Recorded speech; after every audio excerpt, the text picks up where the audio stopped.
Hola, buenas noches.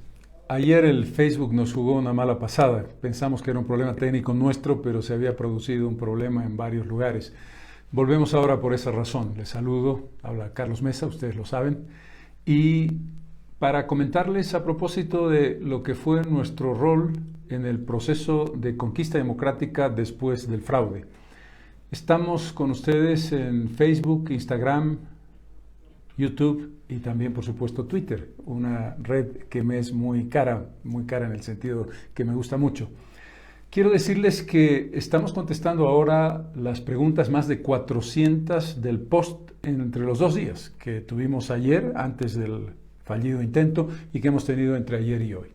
Voy a comenzar. Lo que les decía ayer en la introducción es simplemente la línea de haber luchado y trabajado en la candidatura para enfrentar a Evo Morales y el éxito que tuvimos en nuestra elección, lo que provocó un fraude, el peor fraude de la historia democrática de Bolivia, es decir, desde que recuperamos la democracia en 1982. Pero voy directo a las preguntas.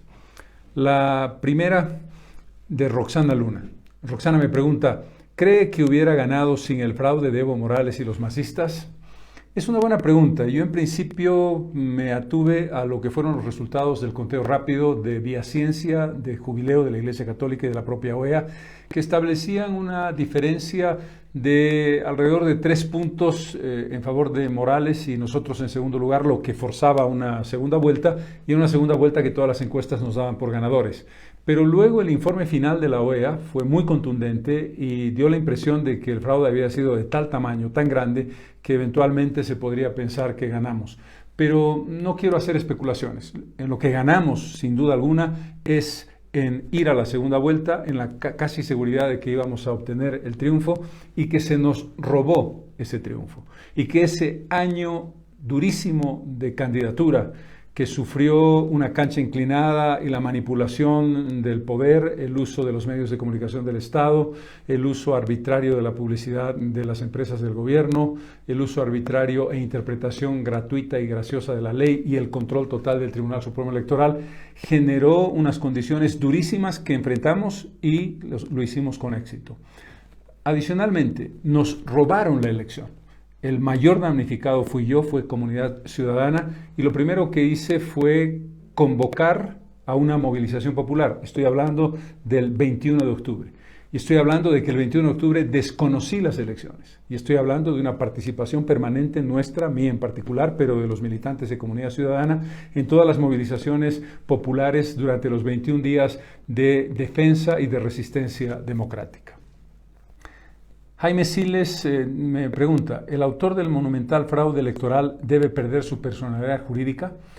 Aquí hay que hacer una aclaración.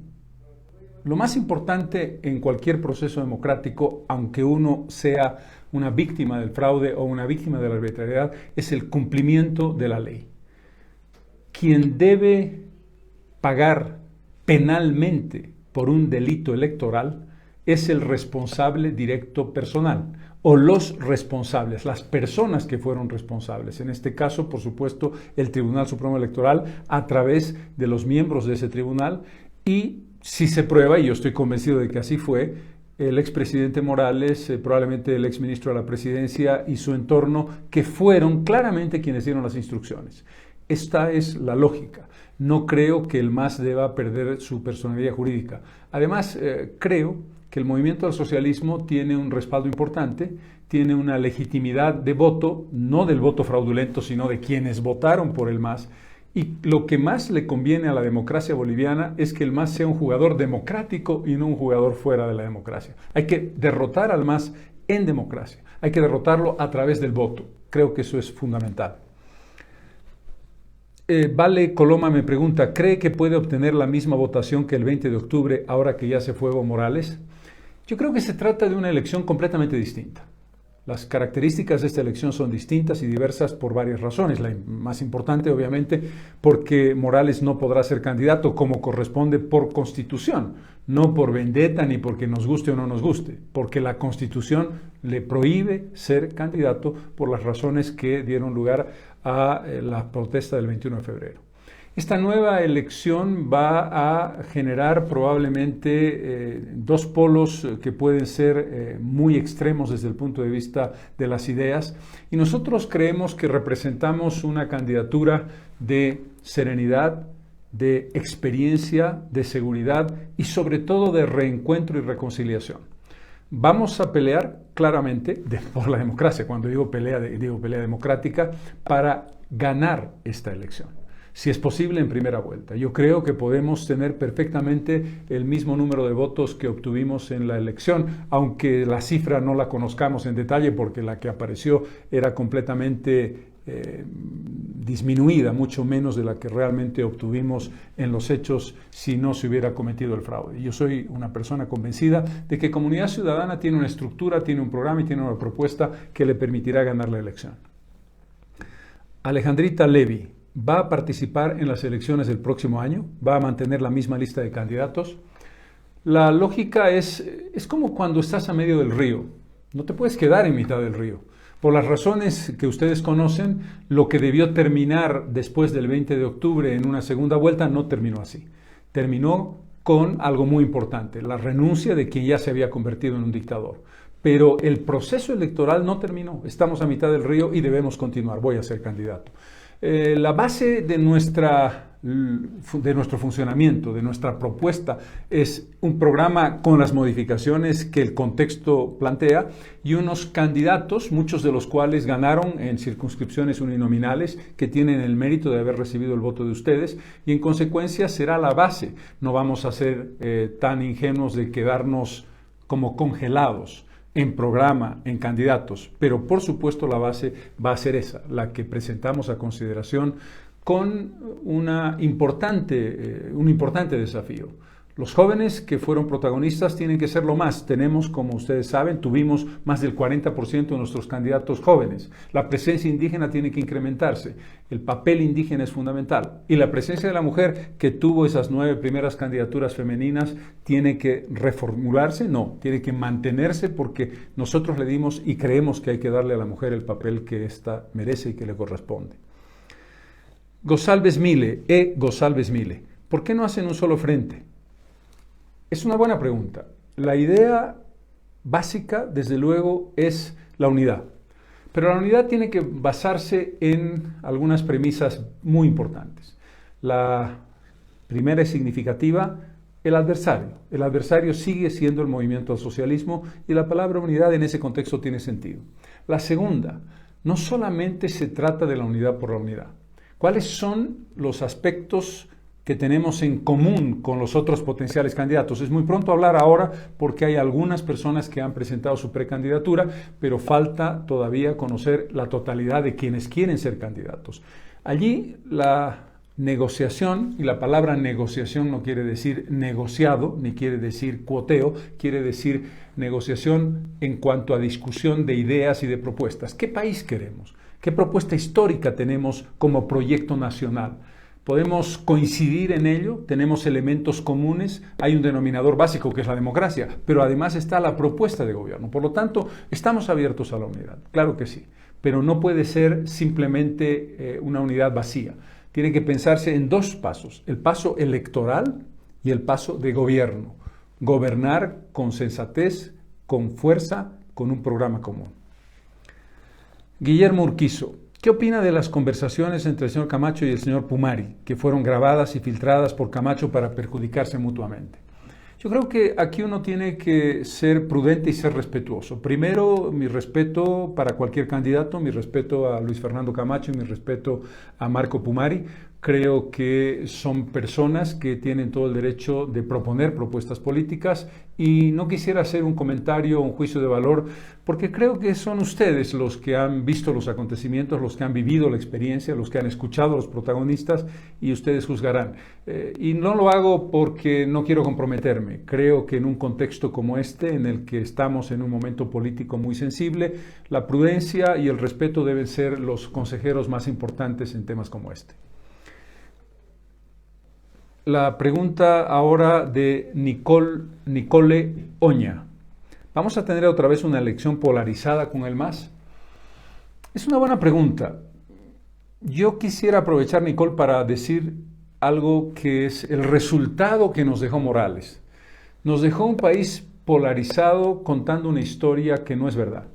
La historia de que aquí hay dos bloques, una Bolivia indígena rural y una Bolivia blanco mestiza urbana. Y que esos dos bloques tienen ideas distintas, tienen una concepción distinta de las cosas y lo peor del asunto, que aparentemente, según Morales y su discurso tan lamentable y tan negativo, tienen como denominador común el racismo. Y eso no es verdad. Este país, no solamente por Morales, sino desde que hubo una revolución hace muchos años, en 1952, y durante todo el proceso democrático, fue construyendo un camino para eliminar la discriminación y el racismo. El respeto al otro es fundamental. Y en ese contexto creo que hay que demostrarle a Morales y a toda su manipulación que eso no es cierto, que la sociedad urbana no está enfrentada a la sociedad rural, que los resabios de racismo se están dominando y que la relación entre ambos mundos es una relación de complementación y de integración tanto geográfica como étnica. En cuanto a lo político, hay una polarización, sin duda la puede haber porque el MAS genera polarización, porque el MAS tiene un discurso excluyente, porque tiene un discurso que divide a Bolivia en dos partes de manera artificial y mentirosa. Y por esa razón podría darse una polarización. Garral Saltien, ¿por qué no consolida el frente único? Las diferencias siempre se superan cuando la causa es mayor. La idea es correcta, lo he comentado ya. Creo que el concepto de unidad debe estar abierto, pero tiene que haber un diálogo sobre propuestas y sobre cuestiones de fondo que es muy importante para el futuro, sobre todo para la gobernabilidad. Lenny Torres. Lenny, ¿podría explicar el rumbo de su candidatura y su filosofía como presidente de manera simple y sin tantos tecnicismos? Esa es una buena crítica. De esta manera, tal vez los ciudadanos afines al MAS que han visto la verdadera cara de Evo Morales podrían comprender sus ideas de una mejor manera. Primero, queremos construir una Bolivia democrática. Muy simple. Una Bolivia en la que el presidente respete a los poderes ejecutivo, legislativo, judicial y electoral, que tienen que funcionar independientemente, respetándose unos a los otros y no controlados por nadie en particular. Quien controla todos los poderes del Estado va al autoritarismo y a la dictadura. Segundo, tenemos que cambiar la justicia. La justicia boliviana es una vergüenza de corrupción, de politización y de ineptitud. Tercero, tenemos que cambiar nuestro modelo económico. Estamos en un momento de crisis climática. Tenemos que cambiar nuestro modelo de consumo de energía. Tenemos que pasar de la energía tradicional, fundamentalmente diésel, gasolina, hacia energía solar y energía del viento. Cuarto, tenemos que construir una economía en la que se respete aquello que ha funcionado bien, que se mejore las empresas estatales. No creo que la privatización per se, por sí misma, sea una gran virtud. Creo que hay que analizar el tema, pero es muy importante la inversión internacional y la inversión nacional. Tenemos que terminar con ese terrible camino oscuro, una pesadilla de impuestos arbitrarios, de impuestos que extorsionan, de impuestos excesivos, de tramitología, de burocracia, de una falta de respeto al ciudadano, y tenemos que darle seguridades a los trabajadores, pero también a los empresarios, porque son los que generan empleo. Creo que son algunas ideas básicas, podría hablar más tiempo, pero espero haber eliminado los tecnicismos, tú me dirás. Vamos con Julio René. ¿Qué planes para la juventud? Si no tenés experiencia siendo o no siendo profesional, no te aceptan. ¿Qué política de gobierno piensa implementar con los jóvenes? Ese es uno de los grandes problemas. ¿Quién me hacía la pregunta? Julio René. Es una de las grandes preguntas, Julio René. Tenemos que ofrecer oportunidades de trabajo a los jóvenes. Primero, eso tiene que ver con un cambio en el modelo educativo. Nuestros jóvenes no están bien educados. Y para eso tenemos que hacer una calificación internacional del rango, del nivel, ¿dónde está nuestra educación? Nuestra educación en el colegio, primaria y secundaria, y nuestra educación en la universidad, para saber cuáles son los problemas que tenemos que resolver. Segundo, tenemos que formar a los chicos y a las chicas para el mundo práctico, para el trabajo. Tercero, tenemos que pensar en algo que ustedes conocen ya como emprendedurismo, tu capacidad de generar ideas, tu capacidad de no ser simplemente un potencial empleado, sino de ser tu propio empresario. Y eso tiene que ver con posibilidades para fondos que el Estado provee, dinero que el Estado provee, para financiar tu proyecto. ¿Cómo? A través de un concurso. Fondos concursables. Tú presentas tu proyecto y tu proyecto es tu garantía. Ya no te voy a pedir que tú tengas un respaldo económico que no tienes para darte una plata que tú necesitas. ¿Cómo? Ganando el concurso porque tu proyecto es bueno. El otro aspecto que el gobierno anterior llevó adelante, pero con ciertas trampitas, es facilitar la contratación de jóvenes en empresas privadas. Que esa empresa privada tiene eximidos los pagos de costo social que la empresa tiene que pagar de cada empleado. Pero lo que no es aceptable es que te contraten porque tienen esa ventaja, no tienen que pagarle al Estado lo que le pagan con el resto de los empleados, pero te pagan el salario mínimo nacional. Ahí lo que tenemos que establecer es sí ese tipo de empleo, pero con un salario que esté adecuado a lo que tú tienes de capacidad profesional. Estos son algunos elementos, el tema es más complejo, pero creo que es un comienzo que puede ser interesante para los jóvenes. Raúl Eduardo, nuestro sistema electoral es muy vulnerable, como se pudo evidenciar. Mi pregunta es, ¿se busca actualizar el sistema de votación que lleva más de 25 años con la misma línea de votos donde el fraude fue evidenciado? Yo te diría, Raúl, que la respuesta es, hay que mejorar, limpiar y transparentar el padrón, es decir, que no voten los muertos, que las personas no estén duplicadas, que ese padrón responda a la realidad. Segundo, el fraude de Morales no es una evidencia de que el sistema electoral sea malo, es una evidencia de la manipulación del sistema electoral, de un uso descarado de tu ventaja cuando todos los miembros del Tribunal Supremo Electoral son tuyos y te responden a las órdenes que tú das. Lo que necesitamos es un Tribunal Supremo Electoral independiente y honesto, capaz. Son tres características importantes. Eso tanto en el Tribunal Supremo Electoral como en los tribunales departamentales electorales. Si tú analizas el proceso desde que en 1992 se modificó la composición de lo que entonces era la Corte, las elecciones fueron transparentes sin ningún problema, con un sistema adecuado, hasta que llegó el gobierno de Morales, que empezó a manipular las elecciones a partir del segundo periodo. El primer periodo lo ganó, por cierto, con ese sistema transparente. Por lo tanto, yo te diría que hay que hacer algunos ajustes, pero el problema no está en el sistema, el problema está en su manipulación. Martín Bravo, ¿qué va a hacer con los empleados públicos? ¿Los va a cambiar por otros de su partido, así como antes?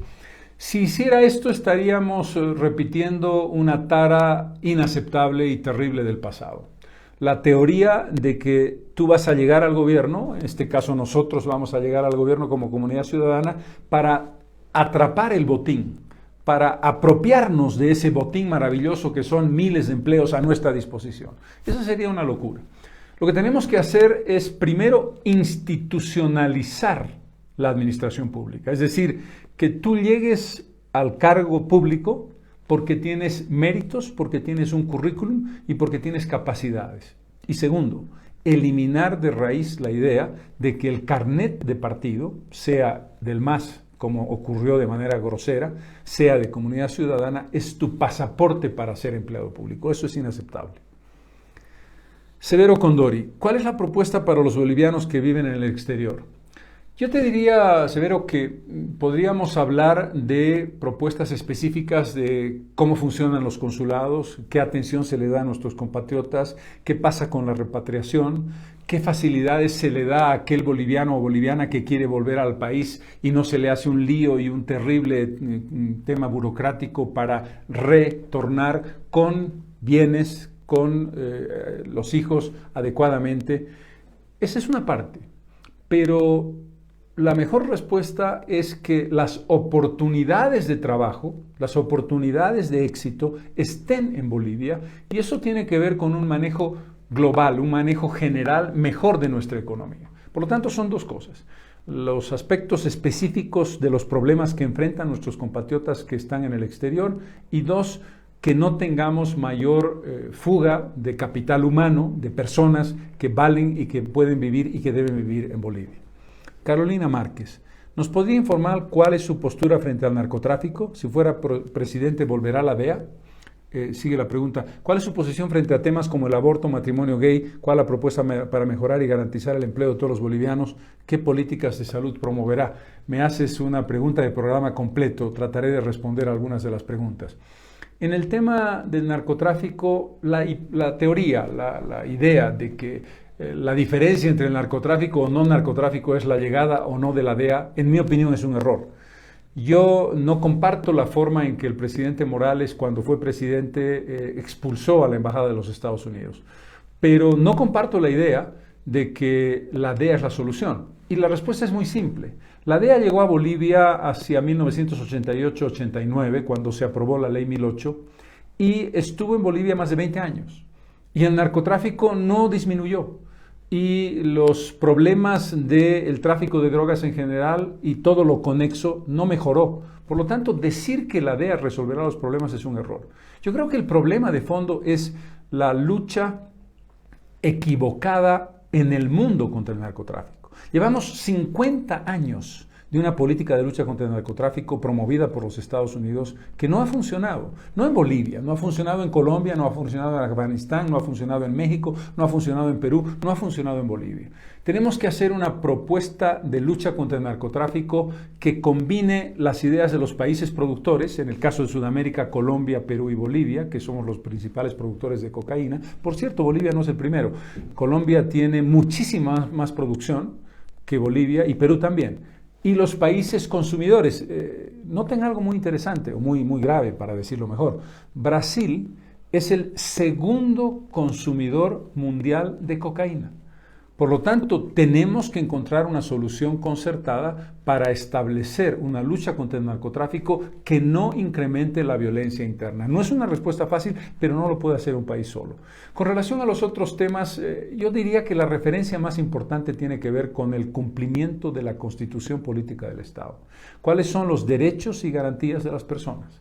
El respeto de esos derechos, que es muy importante, implica la posibilidad de entender las opciones que cualquier persona quiera seguir adelante, sobre una base que la mayor parte de nuestra población tiene una fe cristiana o católica muy profunda y tiene una serie de valores que hay que respetar profundamente también. Pero esto, y hay que subrayarlo, y lo hemos vivido en las últimas semanas, vinculadas a la espiritualidad de nuestro país, tiene que no olvidar algo.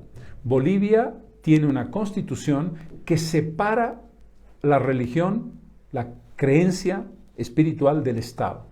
No quiere decir que el Estado está contra, por el contrario, el Estado reconoce la libertad de cultos. Y eso es muy importante, el respeto a la libertad de cultos, el respeto a tu libre conciencia, a mi libre conciencia. Mi carácter de creyente tiene que ser respetado en toda su dimensión. Creo que eso es muy importante. Vamos con Giovanna Ramírez Vargas. ¿Cómo ve el futuro del país? Tenemos un gran desafío. Estamos, como decía hace unos minutos, a mitad del río. Tenemos que terminar de cruzarlo. El desafío es consolidar la democracia con unas elecciones en el más corto tiempo posible, libres, creíbles, transparentes, que se respete. ¿Que se respete qué? Tu voluntad. El voto es sagrado. Morales violó esa voluntad 2 veces. El 21 de febrero del 2016 se hizo la burla de nuestro voto y el 20 de octubre del 2019 ya hizo un fraude monumental. El primer éxito democrático será una elección transparente con un ganador o una ganadora que sea absolutamente incuestionable y que se posesione democráticamente y que construya democracia.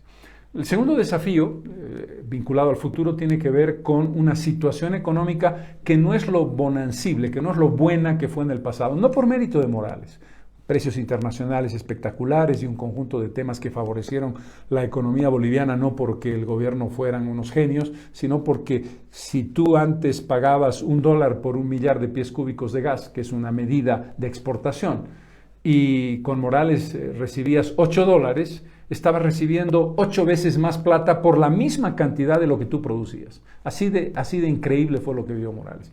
Por lo tanto, la situación económica, porque los precios han caído y la situación de la demanda en el mundo ha caído, han complicado el proceso económico.